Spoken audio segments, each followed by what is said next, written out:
11 और 12 number question. 11 question क्या कह रहा है, किस कोष को संयोजकता के रूप में जाना जाता है। किस कोष को संयोजकता के रूप में जाना जाता है। पहला कोष को, दूसरा कोष को, सबसे बाहरी कोष को, इनमें से कोई नहीं। किस कोष को ध्यान दीजिएगा। किसी थोड़ा सा हम एग्जाम्पल लिख ले रहे हैं, ध्यान दीजिएगा। संयोजकता किसे कहते हैं, भूलिएगा मत, कभी भूलने वाली बात है नहीं। देखिए इलेक्ट्रॉनिक विन्यास मानते हैं के एल एम एन, के एल एम, ठीक है। अगर मान लीजिए सोडियम है चाहे मैग्नीशियम, सोडियम का परमाणु क्रमांक आपका होता है कितना, 11। अगर इसका हम इलेक्ट्रॉनिक विन्यास लिखें तो इसमें 2 इलेक्ट्रॉन रहेगा, इसमें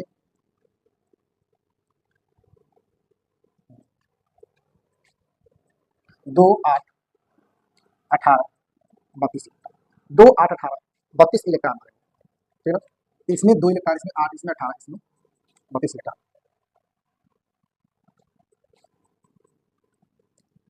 2 इसका इलेक्ट्रॉन विन्यास 2 8 1 होगा, 2 8 1 होगा। इलेक्ट्रॉन विन्यास पढ़े होंगे तो 2 8 1।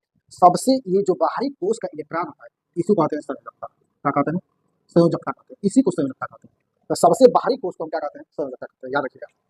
यहाँ मान लीजिए मैग्नीशियम ले लीजिए, मैग्नीशियम का होता है 12, 2 8 2, तो इसकी संयोजकता कितना होगा, इसकी संयोजकता ये होगा। इसकी बाहरी कोष को संयोजकता बोलते हैं, इसकी बाहरी कोष को क्या बोलते हैं, संयोजकता बोलते हैं। इसके बाहरी कोष को क्या बोलते हैं, संयोजकता बोलते हैं। तो इसमें किस कोष की संयोजकता के रूप में जाना जाता है, तो सबसे बाहरी कोष को संयोजकता के रूप में जाना जाता है, सबसे बाहरी कोष को संयोजकता के रूप में जाना जाता है। अब आ रहा है अगला क्वेश्चन, कर रहा है 12 नंबर क्वेश्चन। उत्तल लेंस को निम्न में से क्या कहते हैं, उत्तल लेंस को निम्न में से क्या कहते हैं। तो अपसारी लेंस कहते हैं कि अभिसारी लेंस कहते हैं कि अपसारी दर्पण कहते हैं कि अभिसारी दर्पण कहते हैं। एक एक चीज हम लोग पढ़ेंगे, जब तक एक एक चीज नहीं पढ़ेंगे तब तक हम कुछ नहीं जानेंगे। एक चीज हम लोग को पढ़ना बहुत अनिवार्य है, नहीं पढ़ेंगे तो हमको मालूम नहीं होगा। आप लोग भी इसी प्रकार से पढ़ना चालू कीजिए ताकि आपको और अच्छे तरीके से समझ में आए। जब तक आप निचोड़ के साथ नहीं पढ़ेंगे तो कोई चीज समझ नहीं आएगा। वीडियो से हेल्प लीजिए, इस वीडियो से बहुत ज्यादा क्वेश्चन आने वाले हैं और आएगा भी क्वेश्चन, तो इस वीडियो से बहुत आपको हेल्प मिलेगा। तो इस तरीके से पढ़ेंगे तो आपको दिमाग में तुरंत जाएगा और दिमाग में आपका तुरंत बैठ जाएगा, ठीक है।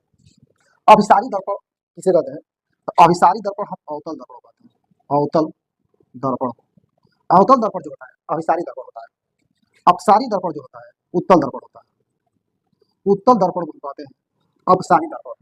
इसमें तो अवतल लेंस, लेंस में था तो ऑप्शन तो इसी प्रकार है, इसका होगा नहीं ऑप्शन। अब लेंस में 2 ही ऑप्शन में बच रहा है। तो अभिसारी लेंस को, अभिसारी लेंस क्या होता है, अभिसारी लेंस और अपसारी लेंस। अपसारी लेंस को हम कहते हैं,